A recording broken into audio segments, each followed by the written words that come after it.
Now, this episode is proudly brought to you by Pleo, the company card spending platform that empowers employees to spend freely and manage expenses without having to ask for their boss's permission, which obviously can be a bit annoying. You can check them out at pleo.io, and you can also listen to the interview with their founder, Jeppe Rindom, as he unpacks how he created and scaled one of Europe's top leading fintechs.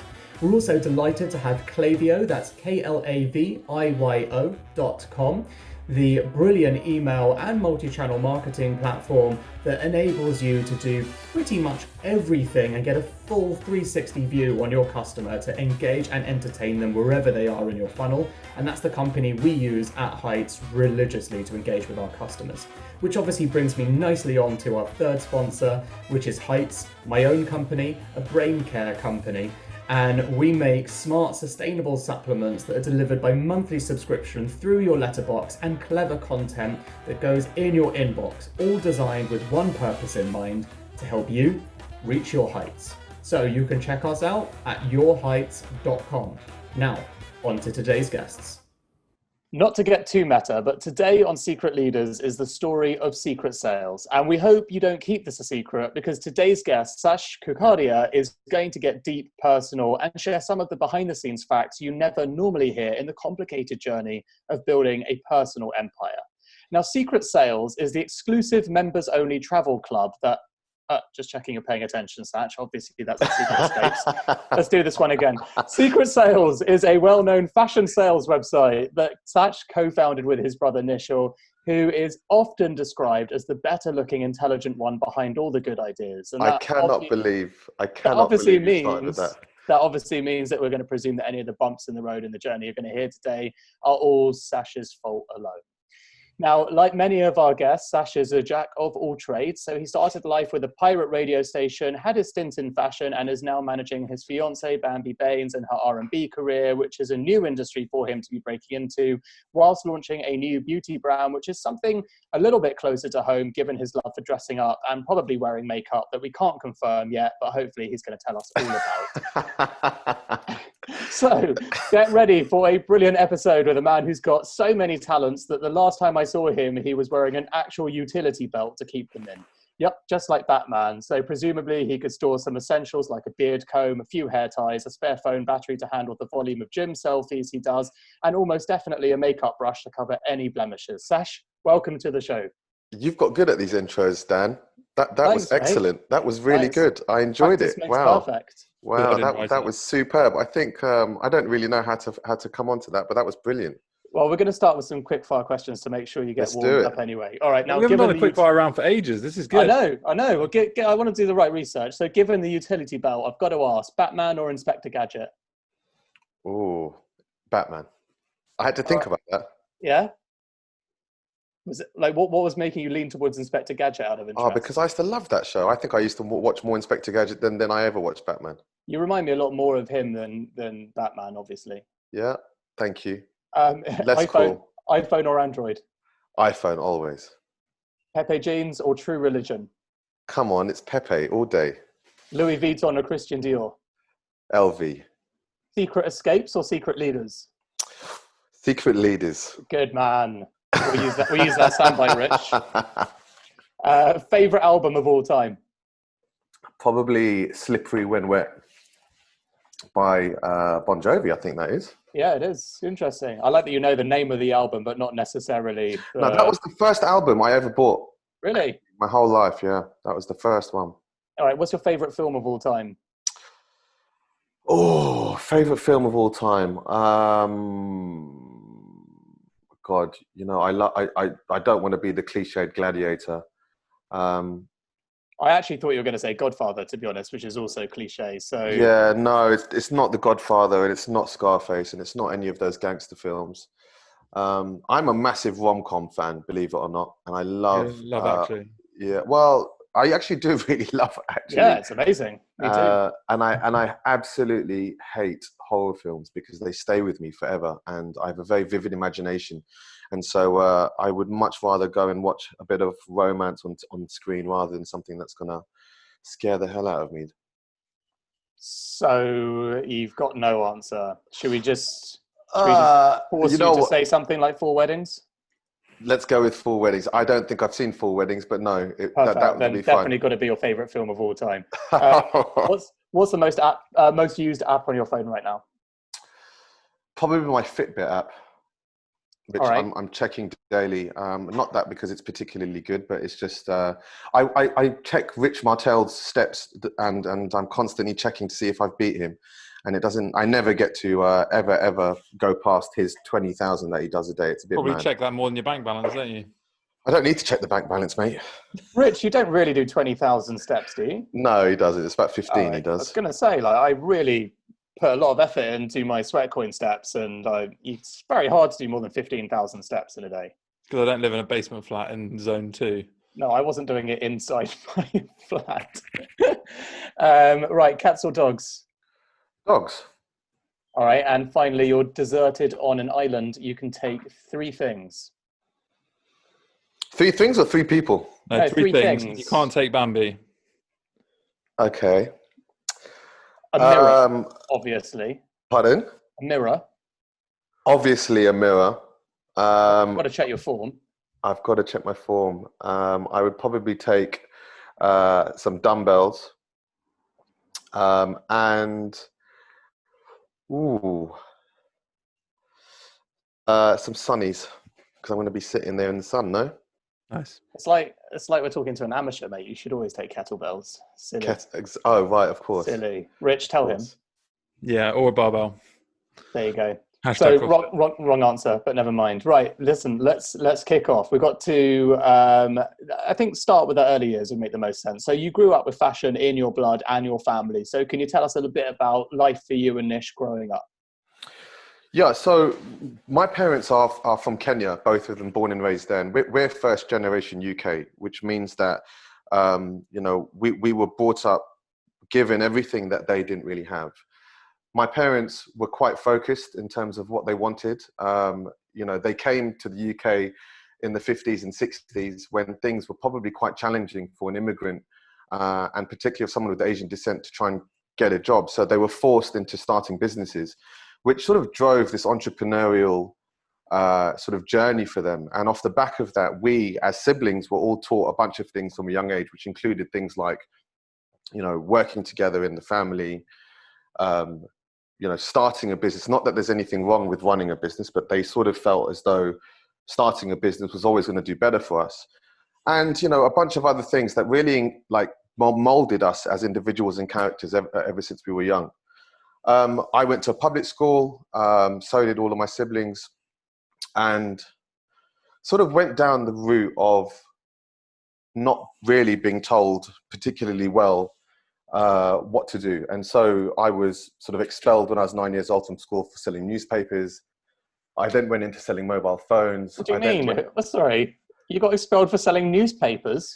Well, look, it's not illegal to sell newspapers, right? But the challenge that I had was that I was it was ingrained in me to make money. So I was buying the Daily Sport for 30p, selling it for 150. And the issue was that there were topless models on the center page. And so when the school found out about this, it was, quite an issue for my parents. Although having said that, my father was like, oh, entrepreneur, very good, like this. And he was like quite happy about it. And my mother, on the other hand, was just livid. And so whilst I didn't really need to do that, it was just something that I felt like I needed to do. And then ever since then, sort of went down the route of selling mobile phones, then starting a pirate radio station, which we can come on to. And then eventually that led me into this whole world of fashion and everything else that I'm doing right now. But it wasn't that I needed to do any of these things, right? Because my parents gave me everything that I wanted. It was just something inside me that wanted to make money and do things that was, in the eyes of the world, entrepreneurial. And at my age, and all I was thinking about doing was wanting to make money and not necessarily be told what to do. Was Nish the same? Opposite. He was a full conformist, and he was not interested in anything like that at all. It's not about being sporty and being less sporty and being a super high academic or being sort of middle of the road. It was more just that we had different personalities with different interests and different focuses. And, you know, I am who I am, and I don't regret the person or my experiences. But for sure, I gave my parents a hard time growing up, and I'm you know, confident that if I had a child anything like how I was, I would probably be pulling my hair out. Okay, so like just for listeners to get some context, you know, the question I asked earlier about true religion or Pepe jeans, then you know, talk to us a little bit about that experience. What that So, means. so my father came to the UK, as I said earlier, on his Jack Jones. Must have been sort of, you know, early teens. Worked in various ice cream factories, biscuit factories, and in a number of different places to try and make money. You know, clean plates at restaurants and that type of thing. And eventually was involved in the inception of a denim brand that started on Portobello Road Market, which was called Pepe Jeans. And then that sort of grew into what was a global brand, and he was responsible for the Benelux market. So he was commuting every single day to Belgium. So he would wake up at 4:30. My mum would drop him to the airport. He would fly all the way to Belgium. And you know, back then it was much easier to get on an airplane. So security was obviously less, and you could get onto a plane, off a plane, and into your office within a few hours. And he would come back every single evening. And I actually didn't see my father for probably like a good 10 or 12 years during this period where he was commuting, because, you know, he was coming back later than my bedtime. So I was already asleep by the time he came back, but he came back because he wanted to see us in bed.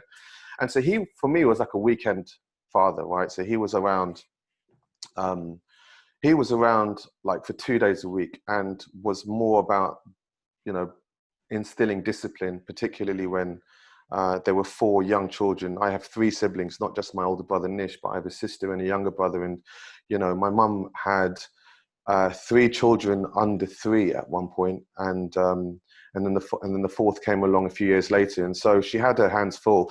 I actually, taking this even a few steps further, I was sent to my grandmother's house for the first couple of years of my life because my mother simply couldn't handle all of us at home. So I've no abandonment issues at all. I can assure you, and I definitely don't give a stick for it. All right, so pirate radio station. Let's go there. Okay, so I was around 15, 16. I was hosting a few shows on pirate, you know, stations in and around Northwest London, and it was quite interesting because to go onto a station, you have to pay £20 per hour to the management of that station. And so, you know, the people that are running these enterprises, or if that's what you want to call it, are actually making a fair amount of money, particularly when they're not on for 24 hours of the day, only for like 2 or 3 days of the week. And it got to the point, being a 15 or 16-year-old boy, that I couldn't actually afford to pay, you know, the £60 or whatever it was per weekend to the management. So instead, my DJ at the time, who was the son of a famous drum and bass DJ, without mentioning his name, we decided to start our own station. And so we found this guy in Kilburn called Mr. K, and he hand makes transmitters. And we were able to buy a transmitter from him for around £300, if I remember correctly. You then go and buy a horn, which is, you know, the device that sits in front of a satellite dish. And then you can buy an aerial, and it's not difficult to buy a horn or an aerial. And you end up going to a high-rise block of flats that you've selected. You ring yourself in, so you would buzz in as if you're a pizza man or that you've forgotten your keys.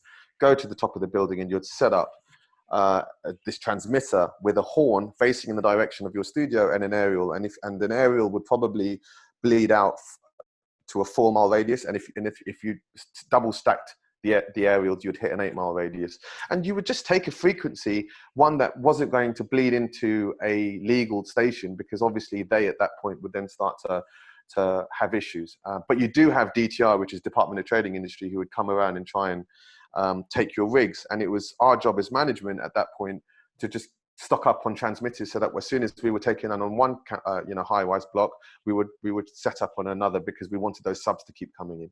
And so on a weekend at the age of around 16, we went from spending £60 a weekend to earning probably in the region of £2.5 to £3 grand. And that sort of was how it was for quite some time, up until the point that my mother found around 30 grand's worth of cash underneath my bed. And she immediately assumed that obviously there was something a lot worse going on, like selling drugs. And I explained to her that it was just a radio station gig. And she didn't fully understand what And I that was was doing. the story you came up with at the time, and you've stuck with it ever since. But that is the true story. I wish there was more to it. But actually, and then it's funny because a few days later, after realizing there was cash underneath my bed, my mother comes up to me and she's like, Sachin, can I borrow £7,000 like this? And she ends up taking the money and actually bit by bit laundering it all or doing something with it. I never had to, I never saw it again. But actually, I was lucky enough to not have to then pay for university. She covered that. So I'm assuming, you know, that perhaps there was a bit of support that she gave me from the money that she took. And that was that story. And then I went to university, went to Manchester, had an amazing 3 years at UMIST, and, you know, came out of uni, in my eyes. Straight into entrepreneurship? Do you go straight back into secret sales? Or you in a job? No, I never had, this is the God's honest truth. I never had a proper job prior to secret sales. I worked for my father. He had an import and export company, post Pepe Jeans, and I worked for him, and he had me packing boxes in a warehouse for years, and I would hate it. I would ask him, please let me work in the office, and, you know, he was adamant that I needed to start from the bottom up. And, you know, I would spend all day counting units and then packing boxes for TK Maxx and Costco and these other big retailers, and eventually got into the office, but, you know, never had a paycheck or any type of salary up until secret sales started, which was 6 months post uni, and 2.5 years into that business, because for the first duration, we you know, weren't taking any pay. I was living at home. I was able to work for free because there were no real liabilities in my life, and it sort of made a lot of sense. So whose idea was secret sales? How did that idea come about? Well, there was obviously a company in France called Vente Privée, and that inspired you know, Nish and I into starting the business. And actually our understanding of Vente Privée, and the reason why we wanted to get into that, was partly down to understanding, you know, through my father's experience, the whole fashion enterprise in that fashion world. And, you know, to put things into context for you. So, you know, we used to go to trade shows and fashion shows with my father ever since we were young. And I used to love everything that was to do with fashion. And my Nish used to hate it. But it sort of gave us an insight into how things worked, right? Because normally brands would produce inventory, which they would have to commit to in terms of balance sheet. They would then sell inventory, and then whatever's left, they would then try and, you know, sell at a reduced price to try and, you know, maximize on whatever profits they made. And this model that Vente Privée came up with was a beautiful model because it was a negative working capital model. There was no commitment to stock. You would sell the inventory up front. The brands would obviously continue with that risk, but as a platform, they would sell the inventory, only commit to what was sold, and then payment terms would then allow for, you know, between 0 and 30 days, which means that you end up having a positive working cap within the business over that period. And it was like an interest-free loan. And it sort of just, it just was very beautiful. And my family's love for fashion totally allowed us to try and adapt this model. You know, we would go to Selfridges on Boxing Day every single day, and every single year, trying to, like, you know, rummage around and try and gather inventory and stock that we could buy. And actually that concept of going to Selfridges on Boxing Day isn't particularly good. But when you think about what that is in terms of psychology, right? Why are people going to Selfridges? Why are people discount shopping? What is driving them to go absolutely mad and to literally start fights within the department store? A lot of it's down to, like, this discovery stage. And actually the most heightened point in the customer's journey when it comes to purchasing is at the point at checkout. It's not when they're at home, and it's not actually when they're looking for the items. It's when they've found it and they're buying it. And so, you know, adapting that concept online and bringing time-limited flash sales, which essentially creates an increase in heartbeat, it plays on your fear of FOMO, right, and missing out. And, you know, you end up buying things that you just absolutely don't need. It's amazing. I mean, I bought this Dyson fan from Secret Sales. It wasn't even a particularly good discount, and it was so expensive. And I kept it in the box for a year because I was like, how can I spend £300 on a fan? It's just absolutely crazy. I mean, it is a fantastic product, I have to say, and I still use it, but it's just, it took me a year to take it out of the box. So there you go. You have one. So you, full price though. Fuck. Sach, you have this idea for a website, but I presume that neither you or Nish are technical. Right. So how do you actually get, how do you go from being entrepreneurs to actually being like having your product as a website? So how do you go about getting that built? And not a simple website either. No. No, Definitely a bespoke, complicated website. So it yeah, was great question. it was quite complex. So we borrowed 100 grand from a bank. We put my parents' house on the line. We then went to a creative agency in Marylebone, and we basically showed them a few websites that we liked, and we told them to replicate it. And we had no idea what the back end functions were needed in terms of build, but we wanted a flexible platform that was bespoke that we could continue to build on. What we didn't want to do, I mean, the Spotify's, not the Spotify's, Shopify. the Shopify's, etc., weren't necessarily in place in any particular scale at that point. I'm sure that they were in operation, but I wasn't aware of them. And I'm glad that we didn't, go on, one of these plug-in platforms, because what we ended up creating was a perfect solution for what we needed, because there were some things that we could very quickly strip out, and there were other things that we built, and essentially all we did was hire an incredible team around us. And one of the first hires that we made was this guy who essentially was our CTO, and he wasn't titled the CTO, but he was just almost like a hacker, is the best way to describe him. And anything that we wanted done, he was able to do as a quick fix, and that allowed us to then build and scale and deliver a platform that essentially worked. And Nish is definitely more competent on the tech side, but remember that starting a business doesn't require 2 or 3 of you doing the same thing. So I had my responsibilities, which was always to do with front of house, going to the fashion shows, selecting the product, making sure that we have the right merchandise to sell, and actually that's all that matters, versus what Nish was able to focus on was making sure that we were building the website correctly, that it was functioning correctly, and that in terms of marketing there was someone overlooking the spend and things like that.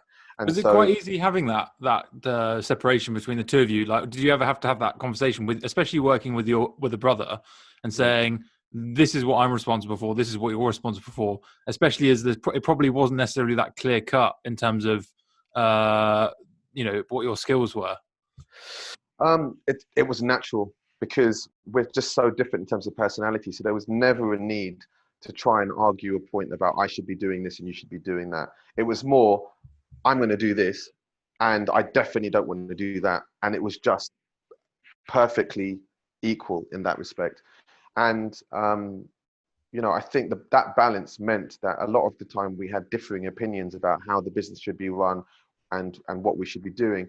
But it was usually that middle ground, a piece of me and a piece of Nish that actually delivered in what the right result was for the business. And the difference between working with your brother and working with someone else is that there is what my chairman described a few years later as corporate transparency. So I could say anything at any time, and we would be heated for about 30 seconds, and then a minute later we'd be absolutely fine. And we just had this dynamic where we knew that it was just a short-lived emotion, and we also had a huge amount of love for each other, so we were able to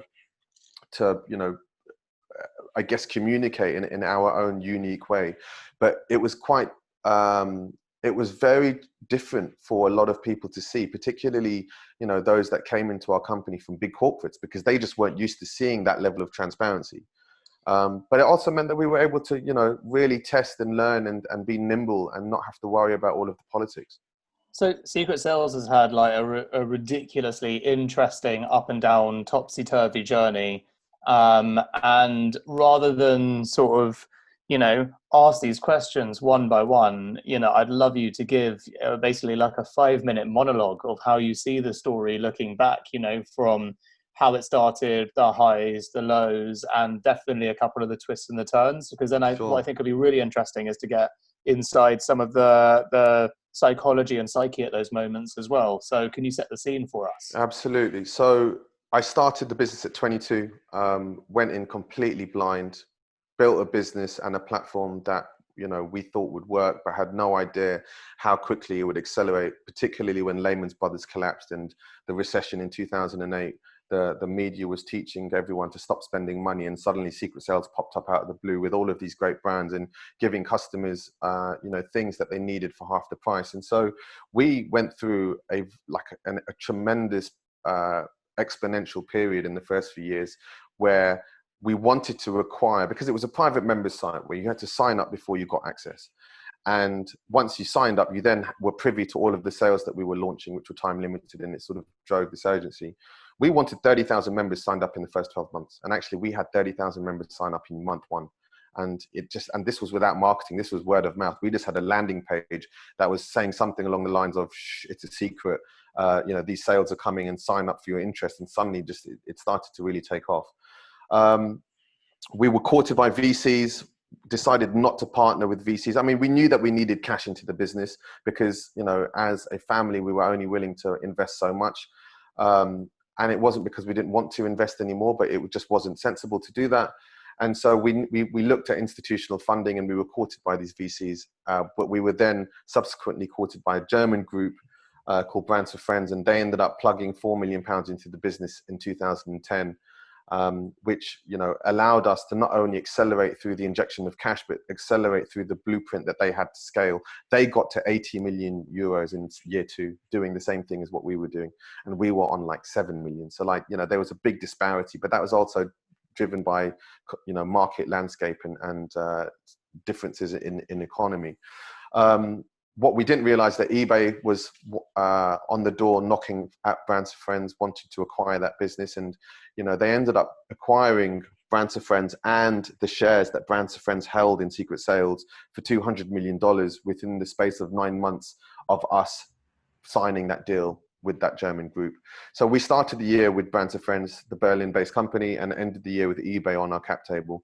And then realized quite quickly that, we had gone from a break-even business of 20 people to 75. And we'd suddenly gone from, not needing to actually spend money to burning £250,000 a month. And when eBay wasn't going to support us, that meant quickly restabilizing the business. And so we ended up, all the wonderful things that we did under Brands for Friends in terms of scaling the company 5-fold and doing all this wonderful stuff, we then had to scale back the teams because we were going to be cash out within 5 months. And it was just one of the worst situations for me, because I went from thinking that we had it all to not having anything, and then going back out to market. And no VC wanted to sit on a cap table with eBay owning 40% of the business. And so we ended up having to try and find ways where we could dilute eBay down, and eventually got to a point where, we were able to secure $6.5 million through a syndicate of VCs, and they stayed with us all the way through till 2017 when the company was sold to private equity.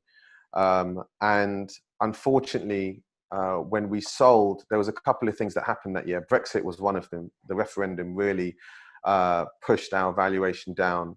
And also, the challenge of all of the ambiguity that surrounded Brexit meant that there was just some uncertainty in terms of what was going to happen. And we ended up, doing a deal, but, the PE company that bought Secret Sales made some commercial decisions that hemorrhaged the revenue within that business within the space of 12 months. So my brother and I ended up buying the company back a year later. And then we spent about eight or 9 months firefighting, trying to fix the business, and eventually then went out and sold it again in May 2019 to a retail group that was led by a couple of entrepreneurs who had done particularly well in their previous life.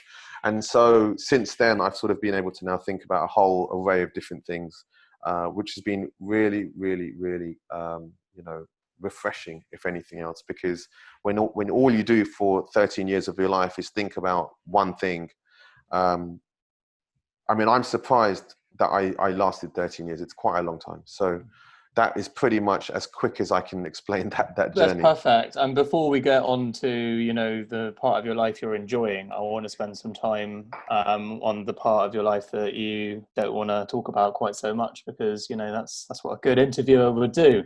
So can we start off by putting some numbers on it? Are any of these things like relatively public? Like how much did you raise? How much did you sell at? How much did you rebuy at? Anything, and this isn't necessarily, with a forensic insight. This is actually to give listeners some understanding of how business deals like this actually happen in the real world, because it happens, but it's rare. Sure. So when we sold the company, we sold the business when it was doing 47 million in revenues, and my I was and my brother, as founder directors, were forced at that point to sell the business because we didn't have a majority, and we had three.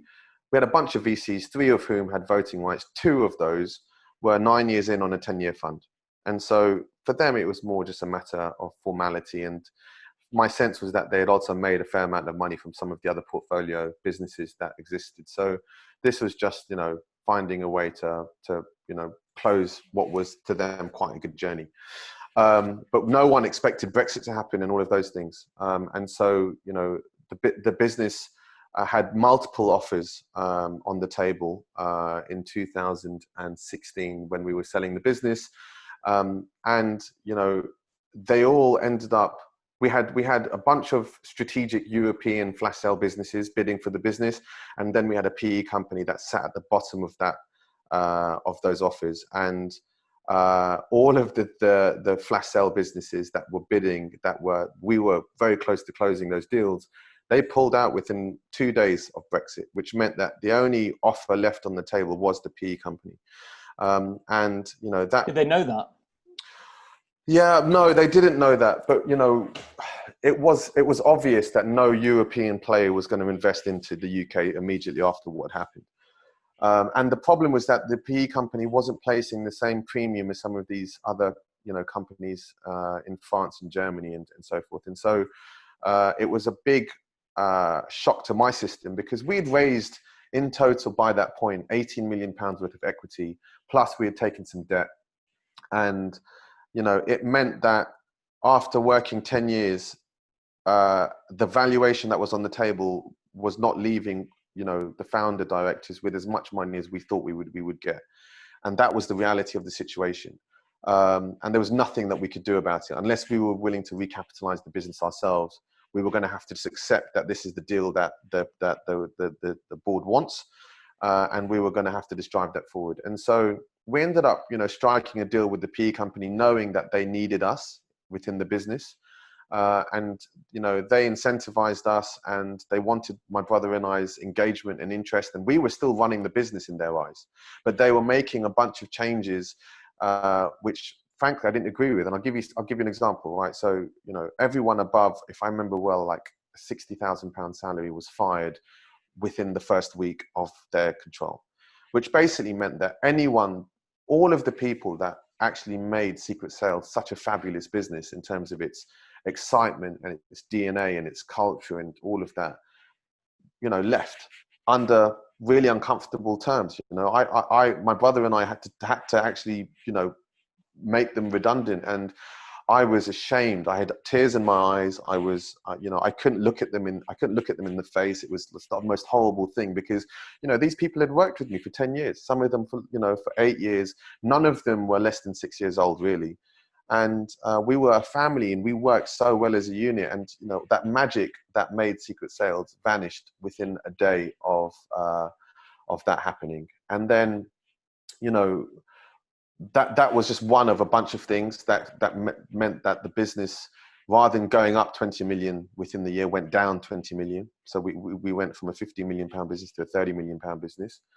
And we ended up buying the company back a year later, because that process as a founder was super emotional, right? I mean, I really struggled with the concept of the business going downhill, and seeing, just everything that it went through was just a really hard thing for me.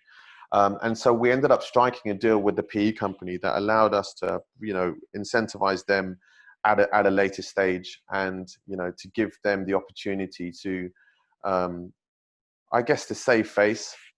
And it meant taking back a problem child, right? Because when we sold it, the business was working. When we bought it back, it was failing miserably. And, we then tried to fix what we could. It's quite difficult to suddenly change what happens within the business, when, for me, it was my team that made Secret Sales. It was the people that we surrounded ourselves with, and all of these people were absolutely amazing in terms of their experience and what they contributed. Trying to fix a business without superstars in your team is not an easy thing to do. Remember, by that point we had it was just a junior team. Everyone was being paid an entry-level salary, and it's not a straightforward process. But my brother and I were able to clean it up to a point where we attracted external interest within the space of 7 months, and then conversations continued for about 5 months with that party up until the point that we sold it. But it was not an easy thing to do, and even that second round, the whole situation, when you start a business and you sell a business and you end up buying it back and then trying to sell it again, it sounds like a wonderful thing, and I don't take anything away from the experience, but I do sometimes look back and think that I should have just let it be after that first sale. Sometimes, I guess in the moment as well must have been very draining. Well, it's emotional. It's almost like, seeing your child just totally abused, in their teenage years, and then you try to bring them back under your control, and by that point they're just so damaged you can't do anything with them. It's just it's a really difficult thing. But I don't take anything away from that, and the experience that I got and everything else I'm very grateful for. But it definitely took it out for me. And so, post Secret Sales, I've spent a lot of time trying to rebalance my mind and focus on things that bring me enjoyment and comfort, and allowed me, the time and space to decompress and to reevaluate all of the things that were important to me. And, I'm still driven by success. I'm still driven by money. I'm still driven by a lot of other things that make me who I am. But I think that there's definitely been a fundamental shift in what my metric of success is, or metrics of success. And so, I'm perhaps just a little bit more, I'm a little bit more accepting and rounding, and I don't have as high an expectation, right? I mean, I thought I was gonna, I could retire after Secret Sales. And the reality is due to a number of macro influences that we had no control over, we weren't able to do that. And so, Can I just ask before you go off the topic there? It was really interesting hearing you talk about the your new life and rebalancing. And obviously, when you go through entrepreneurship and you're building your dream, whether it's successful or not, you give up a lot. Yeah. And so, what do you think you sacrificed the most in your journey? What do you really take pride in trying to get that balance back with now? Well, I mean, in the first 4 to 5 years of Secret Sales, I had zero social life. I had friends actually arguing with me because of the little interest I showed in anything that my friends were doing. And in my mind, I wasn't actually disinterested. I just couldn't think about all of these things at the same time. And so, whether it'd be something really simple like going to a party or a festival, or doing something that just meant spending time with them, I wasn't doing any of those things. And I don't regret looking back doing that, because I think you need to sacrifice certain parts of your life because you can't do everything. But I think now there's a lot of, my friends are really important to me. The people that I spend time with are really important to me. And, I would really have to be deep into something for me to allow that to happen again. And just in terms of looking back on your period with business, what do you think was, what was your high point and what was your categorical low point? High point, I think, was during the period of 2012 to 2015, when everything in the business was just working, and I had surrounded myself with a C-suite of just superstars. We had a CFO, CMO, CCO, and these guys were pretty much running the business, right? We had about 120 staff or something at the time. My brother and I had the C-suite report into us, but I wasn't having to drive much of the day-to-day because I had the amazing expertise of these people around me. And we then started advertising on TV, and we started throwing these crazy parties at the box, and we started doing just really fun stuff. That was just as a boy in his 20s, and not even late 20s, mid 20s, when all of that was happening, I can assure you that that was a lot of fun. And you know, I take that high as, you know, the business was working, we were winning awards. It was just, you know, I think you were there. Like I won a Mini Cooper car at the Great British Entrepreneurs Award. No idea even how that happened, but it was just like little things like that, which I look back on and be like, I can't believe that actually, you know, that I was there and we, you know, won that accolade. Because at the time that, you know, and the car that we won, I gave to my staff, right? I didn't take that car home. I went in the next. Dad seen driving that, right? Hey, I branded it Secret Sales to the maximum. So like, actually, I would have. It was a very like funny a little thing. estate agent driving around. Honestly, He's trying to pretend like he's really humble, giving the car away, but actually just didn't want to drive it. Yeah, he's driving his Lambo. No, come on. Okay, look, let's not talk about that for the minute. But let's go to let's go back to that Mini. So that Mini. What we did with the staff is we said to them, look, we're going to insure everyone in the business, whether you're junior, entry, you know, just joined the company, or whether you're senior, everyone's going to get insured. And actually, each one of you has the opportunity to take this car away for the week, and you'll be voted by other people within the business. And we just had a voting system, which meant that the car would move from employee to employee every single month. And it was funny because we ended up having to take the car away because one of the girls ran over a cyclist. And what happened was, she came into the office not saying anything, and then like a couple of weeks later, I got a letter in the post saying, you know, by this angry cyclist saying, you know, you ran me over, and you think I wouldn't know who you are. The car is fully branded Secret Sales, and I then looked back at the records, and it was this young girl, and I asked her about it, and she was like, "No, I didn't hit him. I didn't run him over. I did hit him though."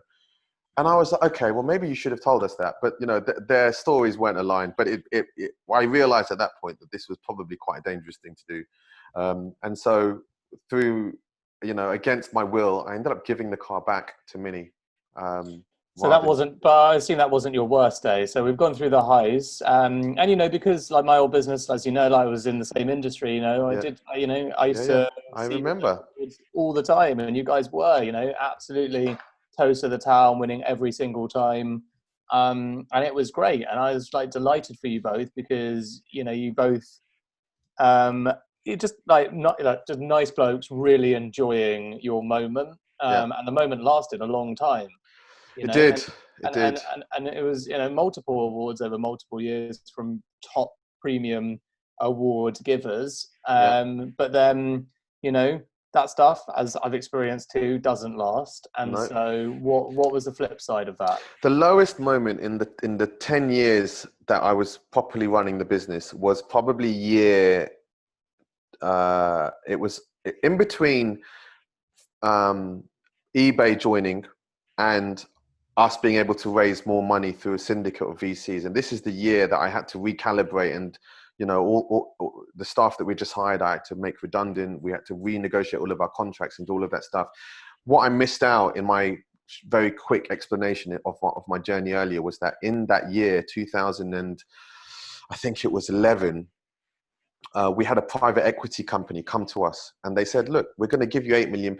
And I was like, my brother and I sat with them, and we said, please don't do this deal if you're genuinely not going to complete this deal, because, you know, we're cash out in 8 weeks, right? So we don't have the flexibility for you to pull any maneuvers. And everything was going down a tree. We had the £8 million term sheet. Everything was good. The valuation was strong. We were very happy. And then I think it was a couple of weeks before we were due to sign, I got a call. My brother comes into the room. He's like, can you come here? And I was like, why, what's up? And it was like, Darwin have pulled out. And I was like, oh, that was just, my heart sunk. I felt like there was a bereavement that I just heard within the family, because I knew that I did not have the cash in the tank, and I knew that I didn't have anything left after this. I was just emotionally, and I was young, so I wasn't particularly, you know, forthcoming. And we managed to get through it. We just juggled. We stretched creditors, juggled, and it was actually that period of sustainability, what we did to stay alive in that 2 months following. That is the reason why the group of the VCs invested in us, because they said to my brother and I, you know, we're investing because the two of you have you're so shrewd, and you're so you know, the fact that you've just totally recalibrated your business on no cash means that we're willing to give you some money and let's see how this goes. And that for us, you know, I'll never forget that feeling that I had. It was just horrible. Have you ever had any massive fallings out with Nish? Any really awful arguments? Pre-secret sales. Really interesting. Yeah, So because you have like a shared understanding of you're at war together, so it just doesn't happen during. and from an academic point of view and from, you know, a commercial point of view, we respected each other's opinions. We didn't agree with each other regularly, but we respected each other's opinions and we found a common ground. We fought as siblings fight, right, when we were growing up, and that's how it was. But when we were in the office, we would bicker openly in front of everyone. But then a couple of minutes later, it'd be fine. And everyone would be like, oh, don't worry, this is going to be cool. All right. So you've humored me for long enough on the secret sales journey. I guess my last question on that would be, you know, looking back, what would you do differently? You could do it all again. I would have sold the company when I had an offer from Groupon in 2014, and I had a much bigger chunk of the business. And they I think their offer was for 33 million at the time.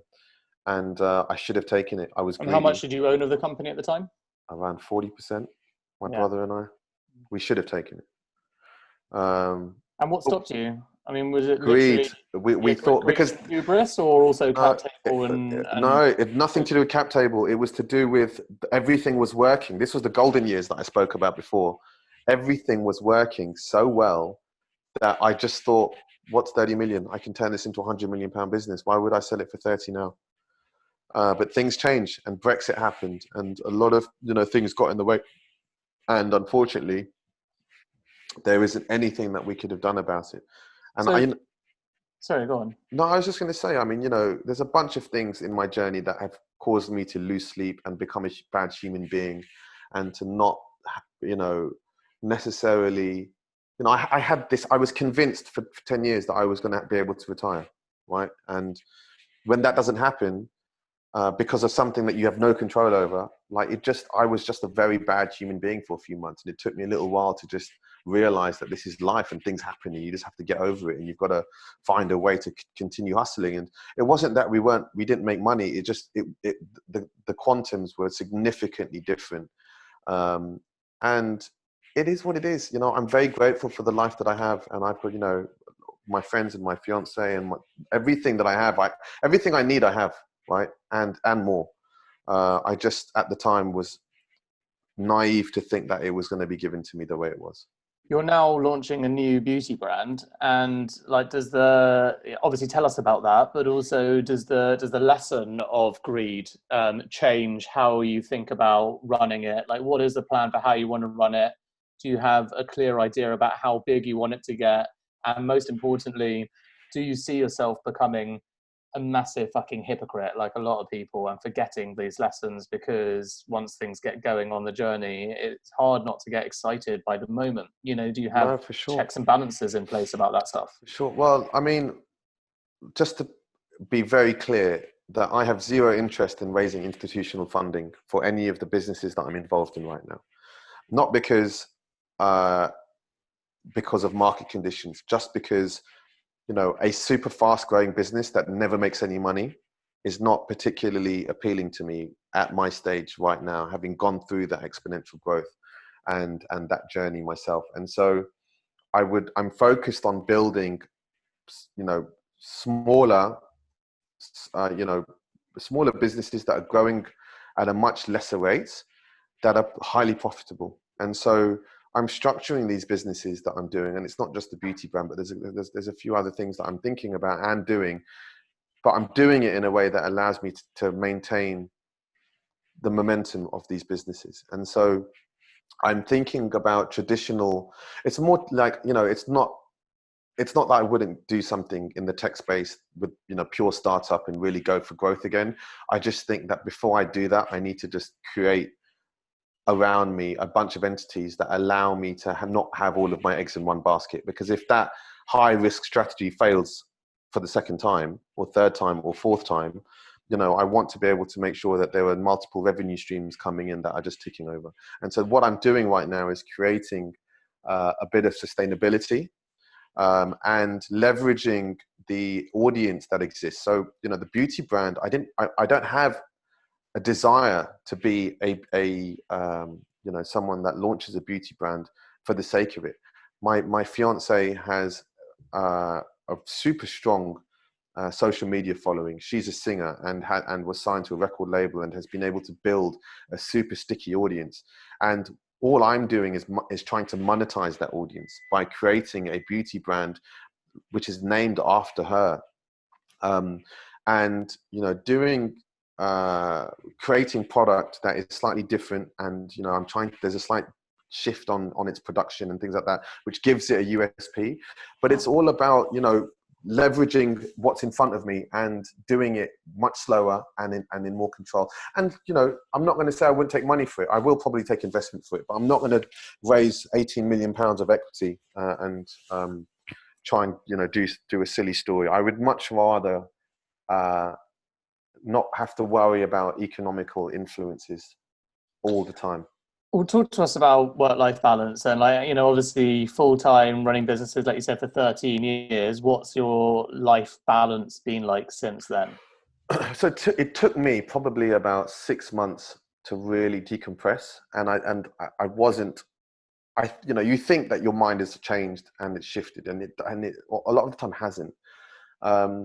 And even the thought of starting a new business wasn't something that I was particularly engaged with. Well, I just needed to just find some peace in my life. And, I've always been a super advocate of fitness, and I've always been exercising regularly, if not every day. I eat well, I intermittently fast, as you know, and have been doing that for about 2.5 years.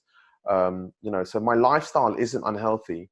And I'm driven as a person and as a character. Everything that I do is driven on routine. So I like to go to bed at a certain time. I like to wake up at a certain time. I like to do things all at a regimented time, and not everyone adheres to that. But for me, that system works. And so just returning to that normality, because when you're working in this high stress, high drive mode, you can't have routine all the time, because things are just not the way that you want them to be. You've got meetings that overhang. You get home from the office at 11 p.m. You're waking up at 6 p.m. the next day, or 6 a.m. Sorry. There's loads of different things that you're having to think about. And, a regimented routine is definitely one thing that allowed me to just get myself back into the right frame of mind. And I think it took me a while to also start thinking about the things that I needed to do, not for my career, but for Bambi's career, my fiance. I wanted to spend time thinking about how I can push her forward and how I can make her career better and bigger. And so for the first 6 to 8 months post Secret Sales, all I did was think about creating a record label that was purely to allow us to release music that she would have control over, and she would own and have full flexibility over. Because previously, when she was signed to a record label, the commercials around that aren't very sensible. As an artist, you have the awareness and you're the face of, but actually when it comes to the commercials, the record label was making all the money. And so I've created this entity which now allows us to release music, but for her to own that music and for her to actually make money from it. And then the beauty brand is just a little byproduct of that. And I've gone through the motions of building that up, and I've just had the 3rd sample get delivered to me 2 days ago. So I'm still in the process of just trying to finalize on what that means, and then put that into production. And then we'll build a website and try to do all the B2C elements of building a brand. And I think my experience of building Secret Sales and what it meant as a consumer facing business, there's a lot of that I can translate into this beauty brand. And I'm confident that will do particularly well, given all of the success that she's already had with her audience. And then there's a few other really basic things, like getting involved in some property, which is probably as boring as anyone would want to get. No one wants to really talk about that, but at the same time, it's just, there's a lot of really good opportunities in the market right now. And when you think about sustainability, when you think about long term, when you think about the margins that exist if you do it well, there's opportunities to really scale that and to do something interesting. And so I've turned into a bit of a boring person where I'm just thinking about traditional high revenue, high profit businesses.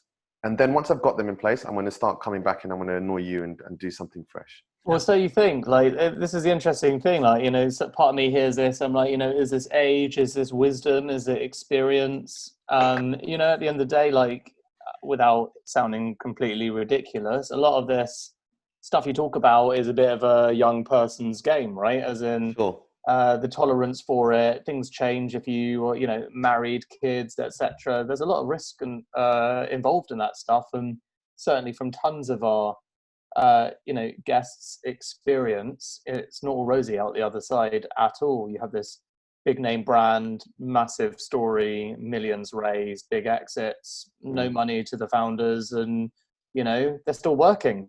Yeah. You know, charging a lot of money for their experience and like super well paid, like, you know, professionals, but that isn't necessarily what you would expect. And so I think I hear some of the stuff you're saying, and it kind of just sounds like lessons well learned before you got burned too badly, and a lot of wisdom coming through. Well, I think, you know, you and I did a podcast a few years ago, and my story was quite different then because I hadn't gone through all of the stuff that I'd gone through. And I think... And you were different. Yeah, well, you know, I can't remember if my missus was in my life at that point, but, you know, she's changed me, you know, and there's a lot of things that have happened in my life that have just influenced how I'm behaving. You know, unfortunately, both of my parents had health issues last year, and that put things into perspective a little bit. And there's a lot that I still want to do. I'm really, really hungry, and I've got a lot of drive, but I'm equally... All right, well, let's talk about that. What do you want to do? Okay, so outside of these businesses, right, you know, like I get excited by things that are just disruptive, okay? Things that are not necessarily existing right now, and things that are going against the grain. The only way that I can get back into that mindset is by totally just almost purging myself from any previous life and falling deep into this black hole of startup life, which requires, as you know, your head. That would be the way to do it. Well, someone will have to pay me to identity change. Yeah, well, you know, it happens, and it might happen. Once I start losing my hair, that will definitely happen.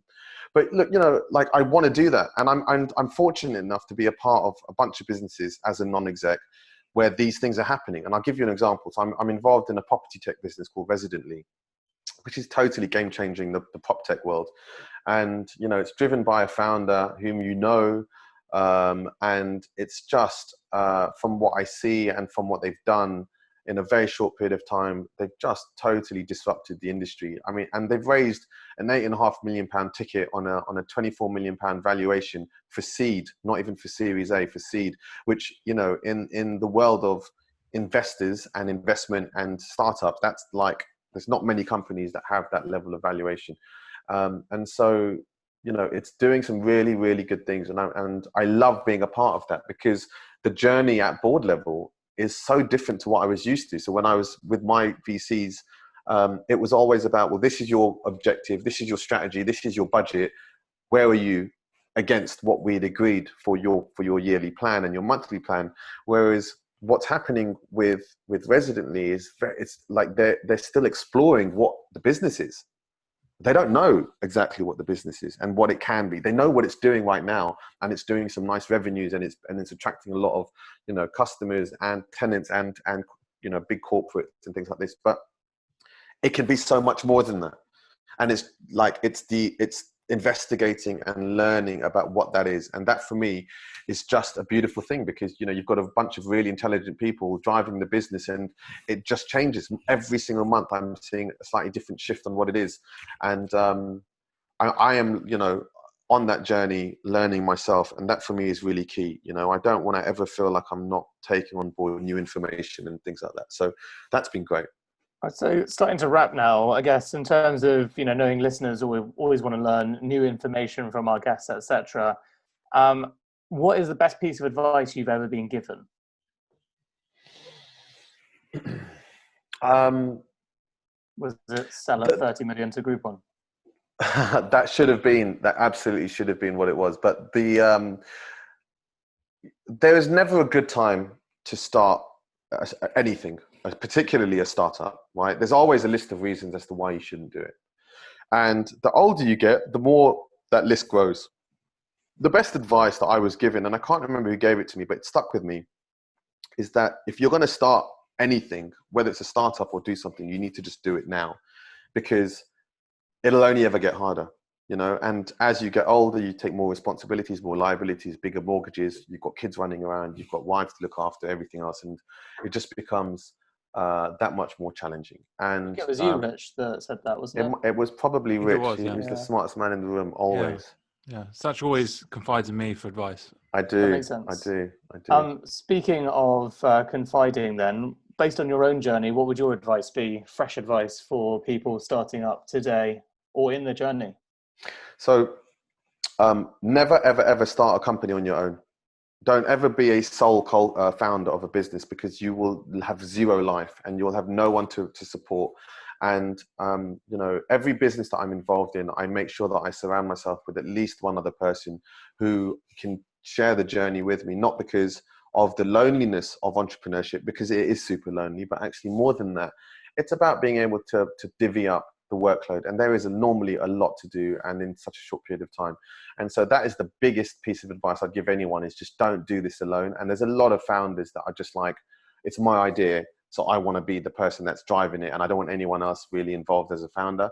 And, you know, that ego is probably the reason why a lot of those businesses don't go past year 2 or year 3. And so there's that, you know, echoing what my father and mother told me, is that I fully endorse going into business with someone that is your family member, because, you know, there is none of the whole backstabbing greed that can exist with people that you're less familiar with. And I think that's important, because not when the businesses are small, but when the businesses get big, when you're actually doing a good job and you're making money, you know, you need to be able to rely on your shareholders and your business partner. And I've seen through my own eyes, you know, the politics and the dog eat dog, you know, that existed within Secret Sales amongst shareholders and people within the business. And, you know, it is ruthless, right? Like, there is a lot of things that people do to try and get up on someone else. And I'm glad that I've shared that journey with my brother and not with anyone else. Sach, thank you so much for joining us. What would be your uplifting takeaway for anyone running a business during COVID? That's the final bit of advice we're looking for our wise old owl today. Look, the world's changed, and it's changed forever. And, you know, we've all been staying at home during quarantine, and most of us have enjoyed it. And I actually think the plus side to all of this, despite all of the nightmare that's happened, and my aunt passed away from COVID, and, you know, it's impacted my family directly, so I get the hardship. But, you know, I actually think that a lot of businesses are now going to be working from home, and I think that you could really shape your life and hack your life in such a way that gives you all of the balance that we were talking about earlier and more. And, you know, don't be scared of change. I think that it's really important that everyone molds with the time. This is not success. You know, the people that will succeed are the people that are nimble. It's not survival of the fittest, it's survival of the quickest. Love it. Thank you so much for joining us, Sach. Hope you have a lovely evening. Thank you.